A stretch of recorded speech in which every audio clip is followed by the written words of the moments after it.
Hi, welcome. Thank you so much for coming. We're going to get started with our program today. I want to welcome you all to the Japanese American National Museum's National Center for the Preservation of Democracy. We're so excited to have you all here today. Just wanted to start with a few logistical notes. The restrooms are up on the second floor. They're accessible by stairs or elevator. And then we also have the illuminated exit signs around you, so please take note of that. The program will be a little bit under an hour, and then afterwards we will have a catalog signing right out in the lobby with Taiji Terasaki and some of our heroes who are here today. We'll also be selling the catalog in the bags out in the lobby after the program, and then you can pick up the other different pieces like the Hawaii catalog or our little lenticulars in the museum store as well. And we hope you also check out the exhibition, Transcendients Heroes at Borders, which will be open until 5 today, last admission at 4:30. So definitely make sure to go check that out. It's a really wonderful exhibition, and we're so excited to be celebrating it today. I also wanted to make a quick note that we do have other programs regarding this exhibition, including our Community Day on March 7th. It's going to be our community celebration, Challenging Borders, in conjunction with CARS. So we're so excited to be having that here as well at JANM. So definitely check out more information about that, membership, and the museum out in the lobby after the program. So at this point, I would like to welcome our President and CEO of the Japanese American National Museum, Anne Burroughs. Good afternoon, everybody, and welcome. It's wonderful to see all of you here, and we're so grateful that you've come to join us this afternoon in what I know is going to be a very interesting and engaging and inspiring conversation between Taiji and Isabella Hughes. And I will introduce both of them, give a little bit more detail about both of them in a few moments. There are obviously, I welcome our members who are here, our folks who've been to the museum for the first time. We hope that you will walk through our galleries and certainly that you will have a look at the exhibition. I know that we have several of the heroes in the room who are depicted in the exhibition, and they'll be called on a little bit later. But I do want to just acknowledge that we have one of our trustees in the room, who's also a hero in the exhibition, George Takei, and he's our chair emeritus, and his spouse, Brad Takei. So we're always very grateful that you're able to come. They're busy, they work all over the country, so when they're in town, we use every single moment of their time that we possibly can. So, this has been an extraordinarily rich and rewarding collaboration for the JANM team with Taiji.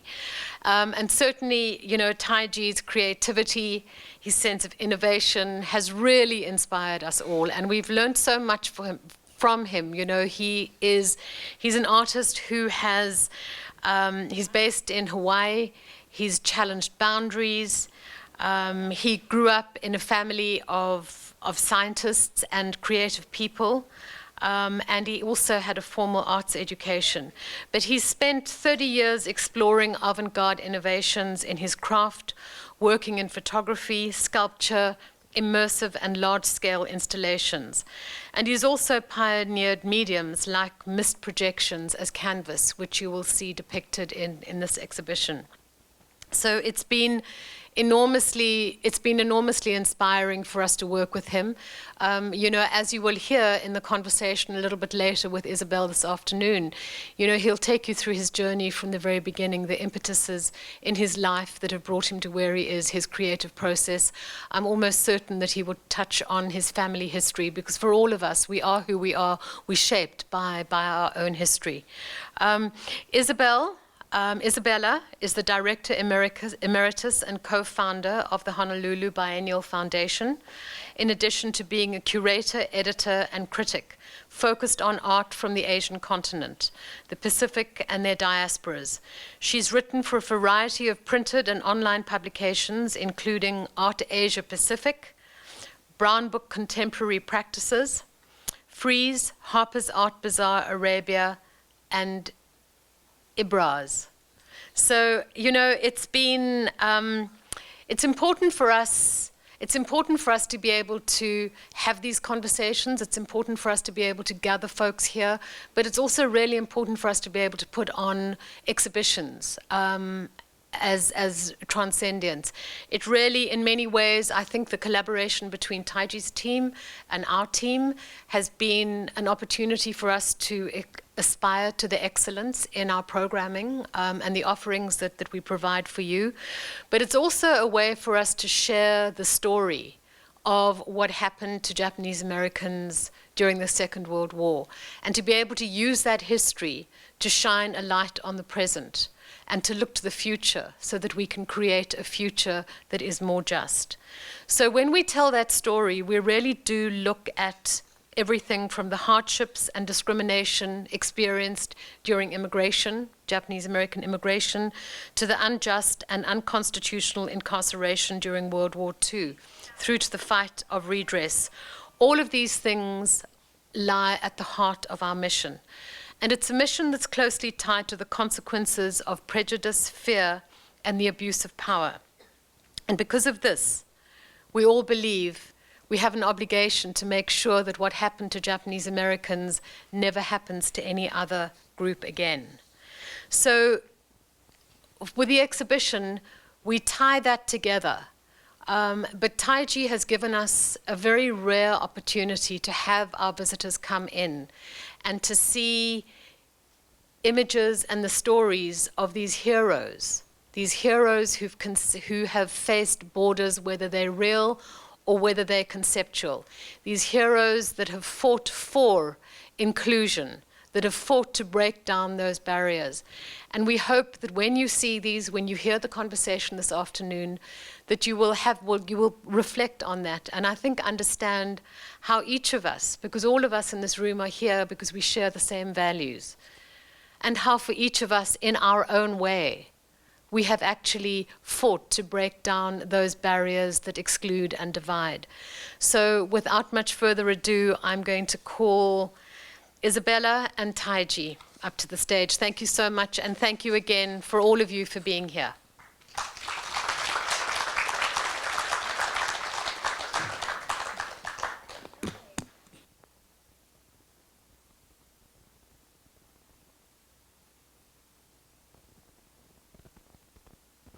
Wonderful. Oh, little loud there. Let's see. I will hold it further away. But thank you for that wonderful introduction, and to the entire JANM staff for putting this together, and to all of you. It's your weekend, and you decided to come and hear an artist conversation rooted in social justice and activism. So an incredible honor to be here. Thank you. Thank you for being here, Isabella. And then, wow, that was a great speech, Anne, and you got it head on. This is what our purpose was, to do this exhibit. And it was such an honor to work with JANM and to share their mission and to see how artists could give their interpretation and create this exhibition. Fantastic. Well, we are all here because we find you fascinating, Taiji. And I have the pleasure to be both a friend and a collaborator. Our hope is the conversation is wildly informal and very intimate, and we'll definitely have a little bit of time for Q&A. But to start things off, I think we'd all be very interested to hear about your childhood, and, you know, have you always been drawn to art? What were some of your earliest creative, artistic memories, and how you began the path to becoming an artist? Yeah, so my memories, definitely, I did art when I was a child. I think it wasn't a real conscious practice, but it was always what I liked to do. And then I remember my 5th grade teacher, Mrs. Johnson, she signed my autograph book and said something like, I hope you're creative, you continue your creativity. And I really didn't know what that meant at that time.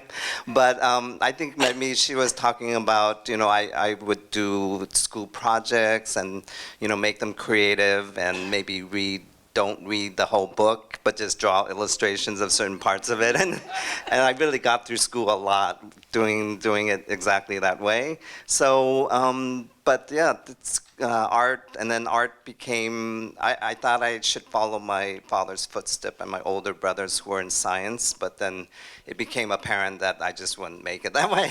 But toward the end of my high school, I was able to take art class, and then the parents, teacher talked to my parents. But I was very lucky to just widely choose UC Irvine.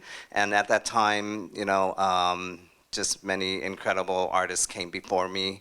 And it was very conceptual art, which I wasn't really ready for at that time, but it was really a solid education. I really appreciate that.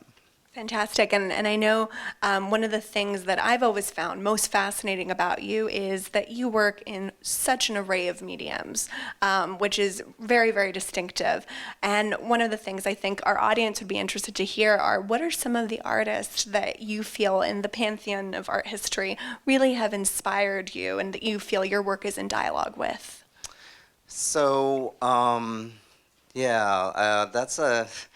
that's a question, you get influenced by so many people, but I definitely remember sitting through art history and seeing something come on where I was studying maybe Asian art history, and Hasegawa Tōhaku, his slide came up, and he was in the 1500s, but he did these paintings. The very famous one is Pines in the Mist, and it was very most likely it was very avant-garde at that time, but these lines of trees were just suspended in mist.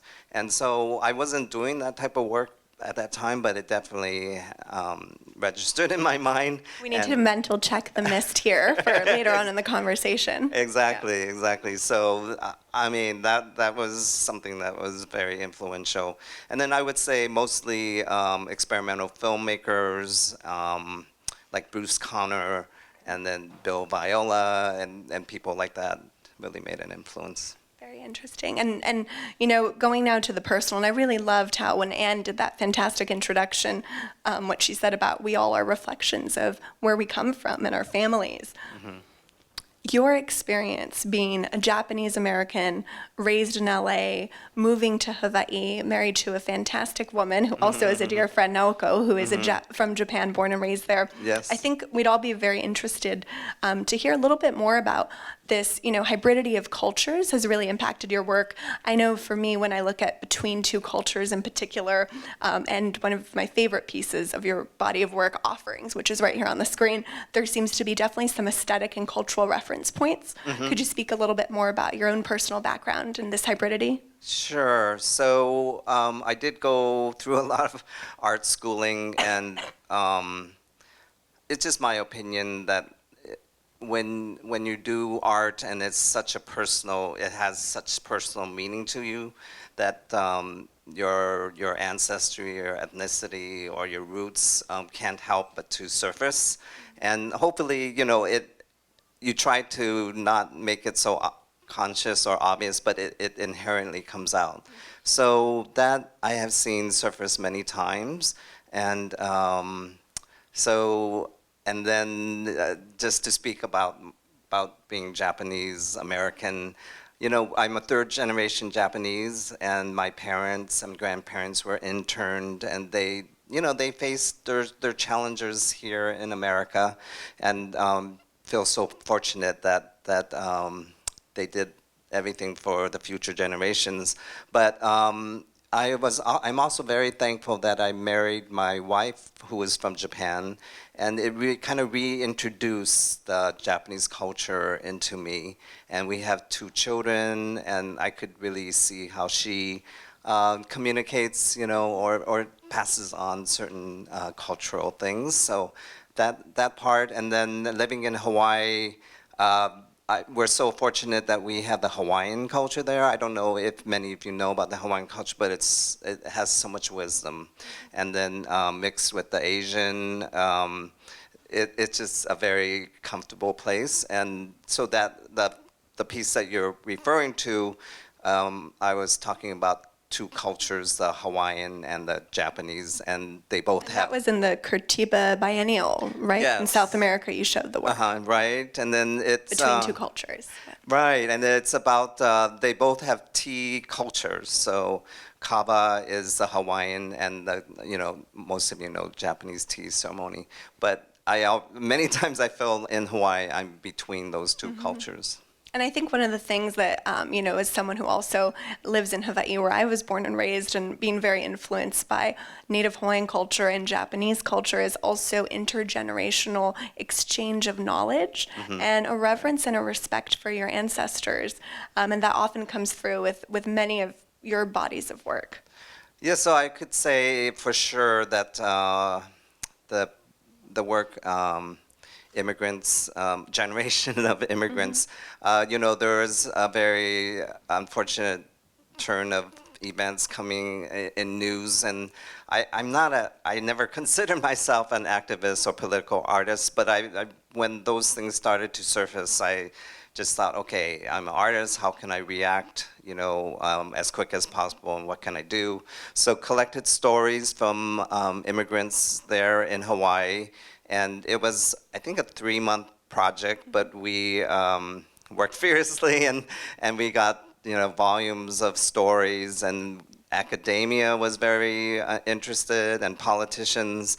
So they all wanted to share their stories. So that was how this whole kind of Transcendients started.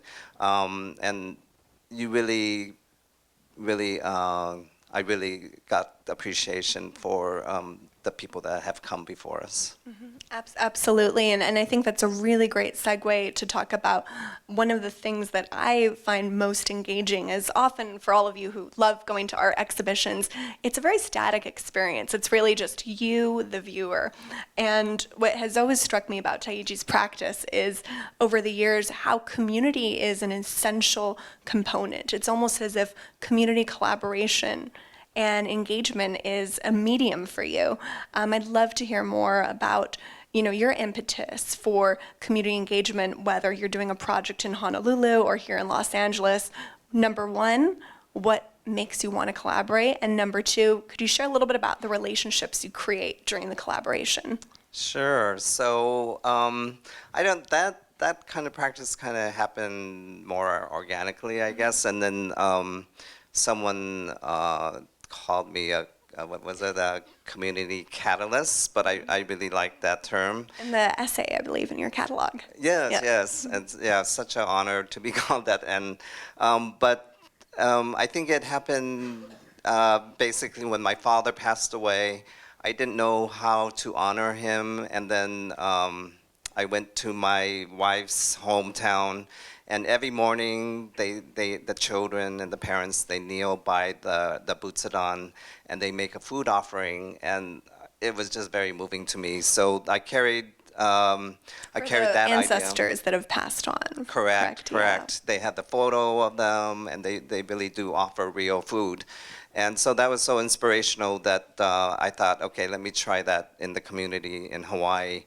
And it was just such a moving for everybody. And, I didn't talk about my father, but everybody talked about who they missed and who they wanted to honor, and they all made an offering, and then they publicly spoke about that person.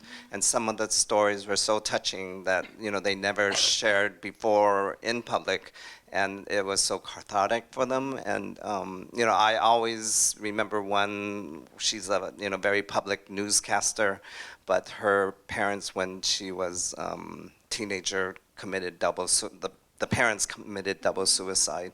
So it was, and then she came up to me later and she said she never ever thought she would share that with anybody, but it really is very good to do that. And I think through art, that really is a positive thing.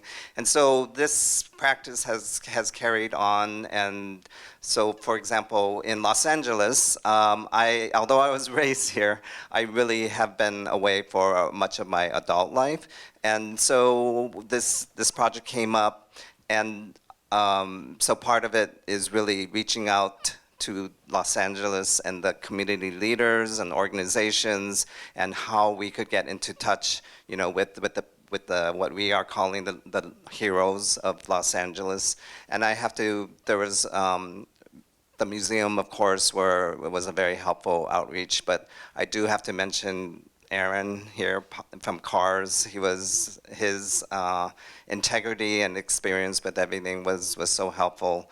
And so in the exhibit we have 54 heroes from such a diverse spectrum of activism. And I think we really wanted to celebrate activism and the diversity of it. And we would like to, the dream is to continue this exhibit going across the US. But, you know, perhaps focusing, like if we go to an area where they want to talk about immigration, for example, then we focus their stories on that. But we would always be reaching out to the people in that community. Local engagement. And I think one of the things that I really have enjoyed about both your projects that I've seen and participated in, both as a viewer and as a participant, community collaborator in Hawaii, and then here with this incredible solo show, is that you don't only work with well-known people. You often bring to light the stories and the voices of truly everyday heroes, and this level of intimacy and connection that you feel both as the viewer is really, really uncanny and very, very special. You give voice sometimes to heroes that we don't talk about or hear every day. So I think we all want to honor and thank you for that. Oh, well, thank you. Thank you so much. But I would say, yes, you know, working through this project, so it really made me question also borders and how I navigate my life through it all. And you know, I think we all should really look deeply inside us and see what our prejudices or you know indiscretions or things. So my son, who's 15. And, you know, that age. But then he told me, Dad, you know, you talk to certain people differently. And I just go, what? No, I don't. But he started to point it out. And I started to become very aware of it, especially on the telephone and things. So it's hard to change, actually. But it's very important to do that and be aware. So I think from a very individual place, we can all be heroes and we could all work to make everything better. Fantastic. And you know, one of the things I think that would be really, really interesting to hear about is what your relationship is with some of the heroes that become part of the project. One would naturally imagine they must be your friends, but I can attest as Taiji's friend, not everyone he works with is a friend. Could you share a little bit more about the relationships you create through the project and how you go about finding community collaboration? Yes, so today, I think we have about 5 or 6, and then in the whole show we have 54. But we also have the memorial boxes where people contributed the memories of people that have passed. And so I think that the bond we form or will form is very intimate because it's very shared and emotional things. And through the weavings that we did, we contacted the heroes and got their stories and did research and got their statements. And you don't know, they're so beautiful, the stories and what they dedicate their life to and how they help people and just the varied varied things that they're doing. And it, in times when things look very troubling, it's very reassuring that they are out there and they are continuing to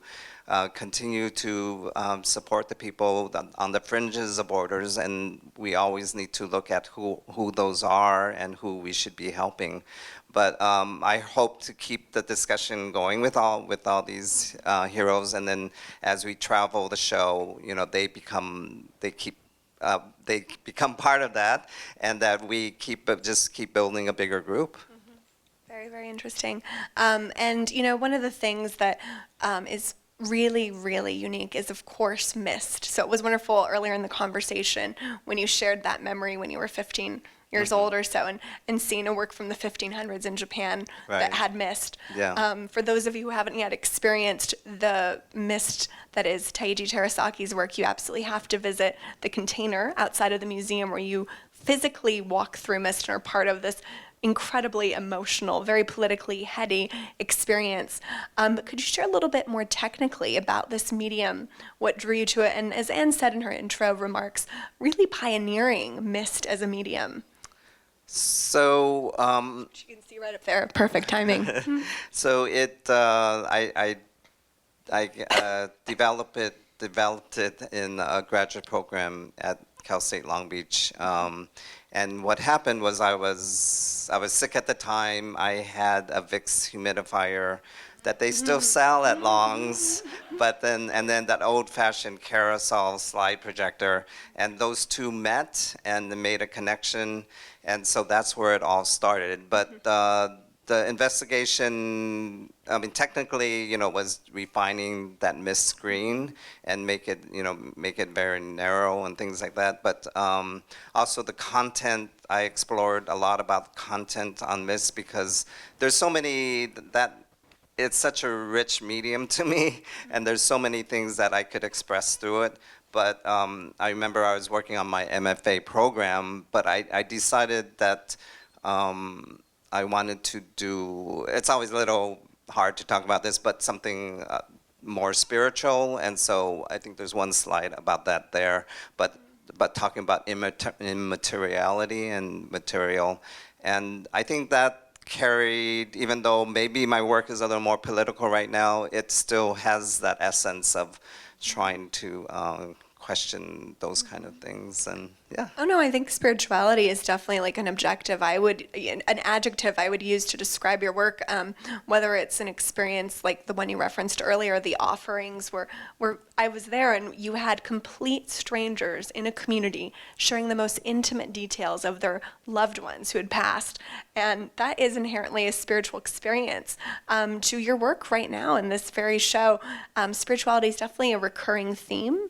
Oh, And thank you. on that note, I think it'd be interesting for you to share a little bit more about some of your own spiritual beliefs that may impact. Well, yeah, that's hard. So I think as an artist, I'm very fortunate that I don't have to put things in words, actually. So I don't belong to any formal kind of religion, and I think, for example, the Mist Theater that I created in the gallery, I think that expresses somehow, I don't know exactly how to explain it, but it really does embody what some of the philosophy or feelings that I have toward life, and important things that are very basic and that I think about. And I think the duality of, the going back in history, and it's very powerful to have this exhibition here at JANM, your own family experience with the internment, and a lot of, not to make it too political, but a lot of the things we've seen going on in the United States the past couple years, it seems that in many ways, especially with immigration and, heroes and borders, we haven't moved as far as we should have when we reflect on the past. Right. And MIST is such a spiritual medium when you're archiving, using those archival images, and then you contrast them with contemporary images. Yes, I do want to also acknowledge all the archival material that I used. I think that they represent memory and history, and then I was able to use it in a poetic way, and I really appreciate all the archives that have been preserved, and therefore I really encourage artists to make use of that. But I also think about the mist, in particular this exhibit, and how it reflects a border, and I like right now I like to think about a border of humanity. So there's so many people, so many kinds of people, so many people, individuals who have really suffered and endured so much on those borders, and so to project their images on that has a lot of meaning. But it's also the heroes of that make these borders better, and those they're there, and it's about the whole movement, and hopefully we all work to make a better tomorrow. But myths can disappear, things could just disappear. So it's really a very meaningful metaphor for me. And I think just the emotive experience as a viewer, walking through the container and where you have a camera set up that it actually takes your image and then your image becomes part of the projection. And you're there with, current immigrants, migrants at borders, and then juxtaposed with these historic images of Japanese Americans during World War II. That is quite an experience. It takes what is only something that most of us, have only read about, and for a moment you can see your own image there. It really touches, I think, and makes it a lot more powerful. Oh, good. And a lot less passive. And for me, I got an intense sense of activism. Is that something that you're trying to communicate, that you want people to walk out of here feeling more charged up to fight for justice? Yes. I heard someone speak about the mission of this museum, and they said, we hope that they go to the museum and they just become better citizens. Beautifully said. So I think that's well put. But yeah. Well, on that note, which I think is a fantastic note, we have got a couple of moments for questions before we honor some of the heroes here. So opening up to the floor, does anybody have any questions or comments for Taiji? Don't be shy.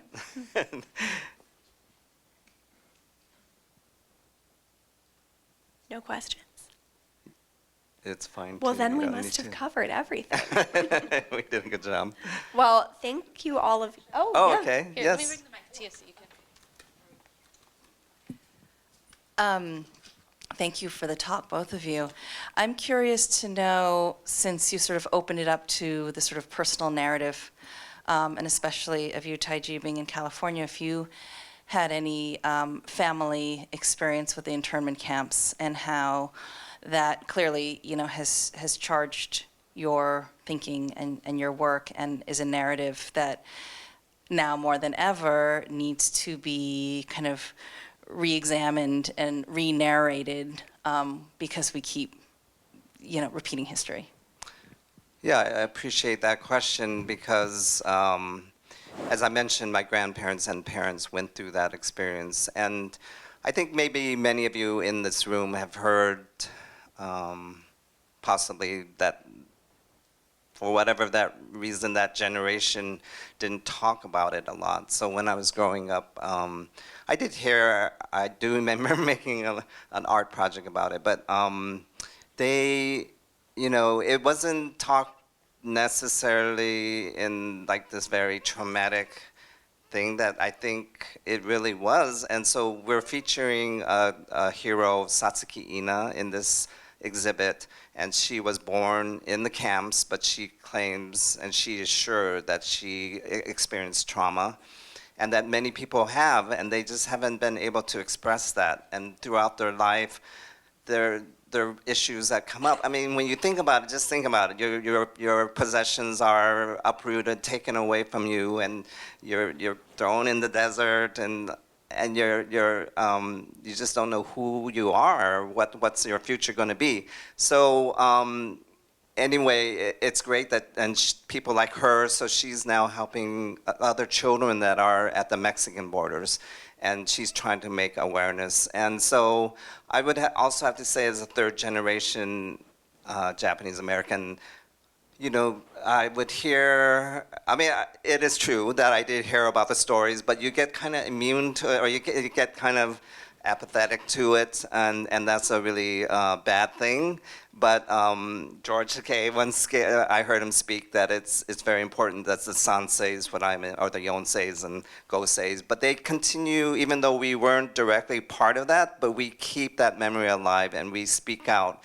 And so when these things came up recently, that was when I really felt, he's exactly right. It's time to remind everybody of all this and how unjust it was. So did that answer your question? And then I remember when you were putting this show together, we were just talking about just how so many of the images that what's going on today and children behind fences and children in cages were so reminiscent of images from, the internment, and it just felt psychologically as a nation we hadn't gone very far at all. So yes, the racial profiling and then the white supremacists coming, appearing in different areas, it's quite frightening and alarming. So I think, yeah. Any other questions, comments? Well, listening to you talking about what's happening on our physical borders, the southern border, right this week when this exhibit was opening, on television we saw another horrific challenge to our democracy. This is a people's democracy, and in Washington there was a conference, or a meeting, a Congress gathering together. The House had impeached the president, and now it was in the Senate where they were challenged to ask for more information and witnesses. And we saw a new border. It's not so new.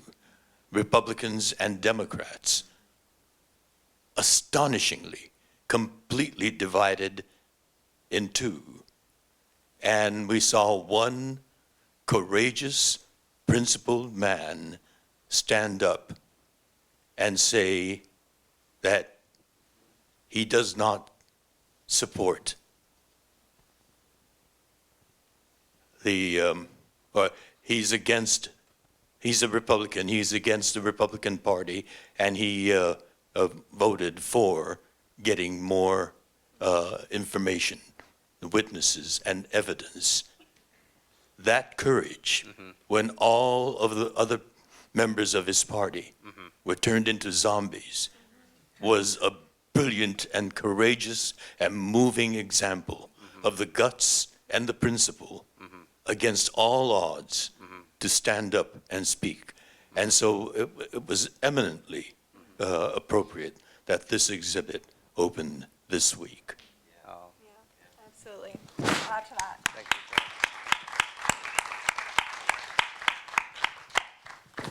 I think we have time, and thank you for that very powerful comment. And you're absolutely right. There is never a more befitting time for your work and this exhibit than right now. Thank you. And I hope everyone feels charged up to be more active and fight for democracy and honesty and integrity. But I think we have time for just one more comment or question before Taiji.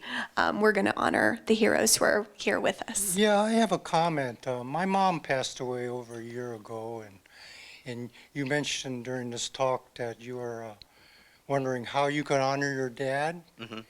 And I think a lot of people don't know who you are. You're the son of Dr. Paul Terasaki. And he was a really great man. He discovered tissue typing, which enables all these organ transplants. He should have won a Nobel Prize in medicine for that, really. Thank you. But they don't give it to Japanese Americans. 40 years ago, all the drugs that the pharmaceuticals, sell at exorbitant prices, the synthesis method was invented, organoborochemistry. And all the synthesis of plastics and paints and this whole polluted plastic world now was made according to this Japanese chemist, organic chemist. So I was thinking, if you were thinking of honoring your dad, how about having you seem to have like murals and collages. Why don't you have a mural of all these lives that were extended? Because life is spiritual. I mean, life is the spirit in us. And so you could have, it's up to you, but an idea. I see another community collaboration coming to fruition. But no, I'm not into art at all. Except my favorite artist is Hokusai. And he'll be real popular after these Olympics anyway. because they're going to put on the Japanese passport. You know, all the pages will be one of the ukiyo-e from Hokusai. So he's my favorite artist, hands down. Over 30,000 pictures, paintings, and drawings during his lifetime. Yes, Anyway, yes, amazing. yeah, and he was even able to paint with his feet. He was so good. And anyway, yeah, and then also, could you think maybe you could put it into organs that various smiling people or photos of these people, you know, track them down all around the world, you know, because we're all one. And right. so that could manifest spirituality, you know. Right, right. No, but thank you. That was very touching and heartfelt, and I appreciate that. And we're Okay. sorry for your loss. Thank you. Thank you for sharing with Thank you us. for sharing, definitely. Yeah. Well, thank you again for, you know, taking the time, Taiji, to do Thank this you. conversation, to the incredible staff at JANM for making this possible, and to all of you for spending your weekend My with honor, us. my honor for sure. Yep. So, you know, with all this, I would like to invite all the heroes that have attended today and come up front. So, George and these are incredible muralists from East Los Streetscapers, and please, and Ron Finley, and please, I would like you all to introduce yourself and talk. Unfortunately, they told me you only have a minute each. Please, if you could make a statement however you wish, we would all be honored. Yeah, if you want to all come up to the middle, if you want to. Hello, my name is Arao Shagan. I'm an artist, installation artist, photographer, and I'm a displaced person from my youth, born in Beirut, fled the war and settled in the United States. Generation before me, my parents' generation, displaced around the Middle East. Before that, my grandfather's generation displaced from the Armenian genocide. All of my work deals with this kind of multi-generational kind of reflection and where it has brought me. And it's an honor for me to be in this hall, to be part of this project, and to be working with heroes like this to try to make our world a better world. Thank you.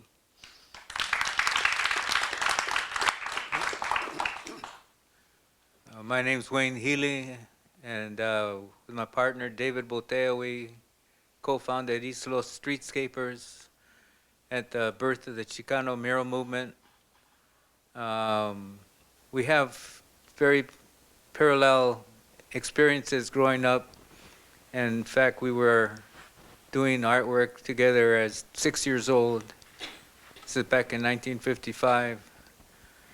And our grandfathers both fled the Mexican Revolution, crossed the borders into the United States, and came to Boyle Heights in 1920. And they, both being artists, that DNA came down to David and I, and we continue to create public art. We're working on a project for another hero, pioneer, Magoo, Gilbert Lujan, and let David take over. It's an honor to be here. I'd like to mention my grandfathers, who were a great inspiration to me. They married women who were born in this country with multi-generations going back into indigenous peoples, into Catholic religion and Jewish religions. And so I didn't know much about being a Mexican. My dad said, we're Mexican Americans. And then we started calling ourselves Chicanos, more political name. And so I crossed the border into Mexico to discover whatever we could. And another friend of mine, artist friend from high school, traveled buy a little Volkswagen bus, Beetle, to Mexico City, and just my eyes opened, my mouth dropped. I touched in Morelia, a colonial town. It just came up and made me cry. Just the feeling of who I was. And so coming back and discovering murals was a way to reach people and teach our history and teach multiculturalism and try to become better citizens, especially the young graffiti writers. At that time, and now it's a whole different story, and the murals have become even more than I expected, but we're here to continue doing our part. Thank you.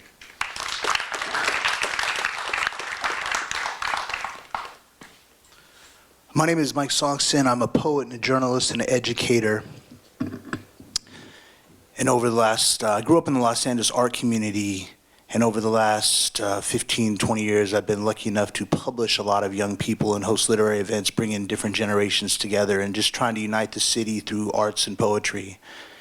And I just want to say this: build the bridge, lay down the bricks, fill in the ridges, stack the sticks, feed the fire, consider the cost, take it up higher, the city is ours. LA! Thank you very much.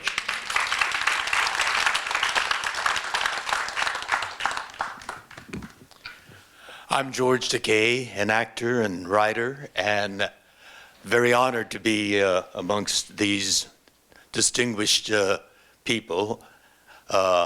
And to be speaking with you in this forum, this auditorium that we call the Forum of Democracy.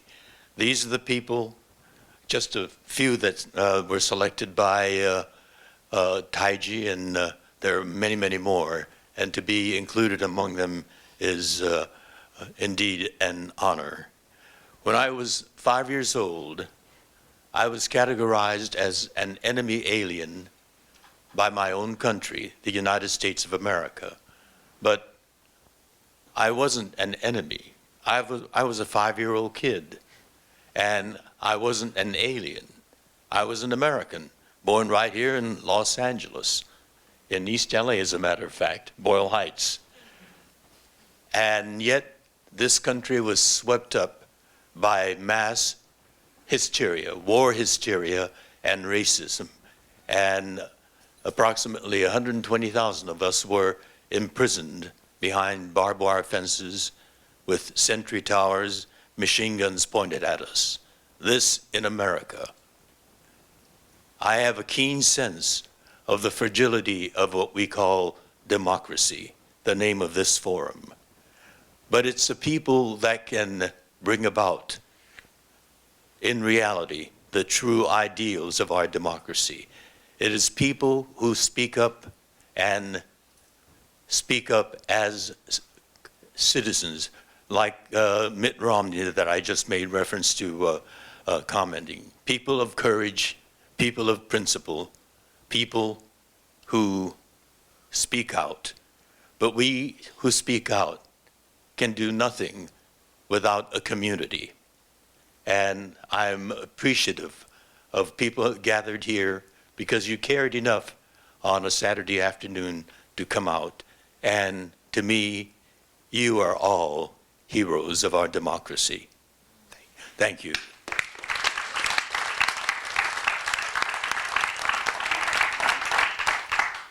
Hello, my name is Hadi Salehi. I'm an Iranian immigrant, and my main inspiration for life is the human beings, and I'm honored to be chosen to be part of this fresh idea of the art which brings awareness to the masses and hoping for the better society and living places for all of us.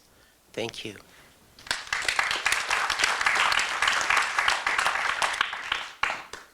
Where are all the heroes with uteruses?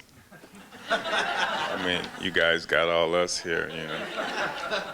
I mean, we got to represent. Yeah, that too. Where are the women? My name is Ron Finley, and I'm a refugee from a country called South Central Los Angeles. And I'm a gardener. As a matter of fact, I'm known as the gangster gardener because gardening is gangster, you know. And I'm a humanitarian. That's why I do what I do. I got the law changed in LA where you can grow food on the parkways in front of your house. And I just want people. I don't. It's, you know, people. A lot of people think it's about the food. That's why, and it's not. Food to me is like that much of the gardening process. The gardening process to me is about us being free. It's about freedom. You know, from this oppressive society that's everything that we do. You know, from everything you put in your mouth, damn near, to everything you put on your skin, to the air you breathe, is killing us. And we need to realize that we have to fight that. You know, we are in a battle, and right now we're losing. So that's why I do what I do. I want from kids to grandparents to know that they can change their life by planting some shit. You know, that's where you start. That's where you start first. And I'm honored. I can't even tell you, you know, to be with all of these guys that you guys are calling us heroes. I think we're all just humanitarians trying to make this shit better, and that's what we're doing. And thank you.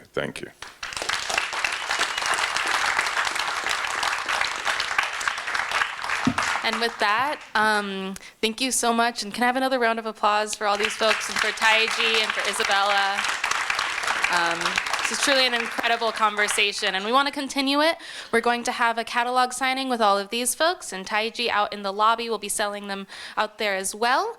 And we also have some refreshments out there, so please stay and talk and get to know each other. And thank you so much for coming today.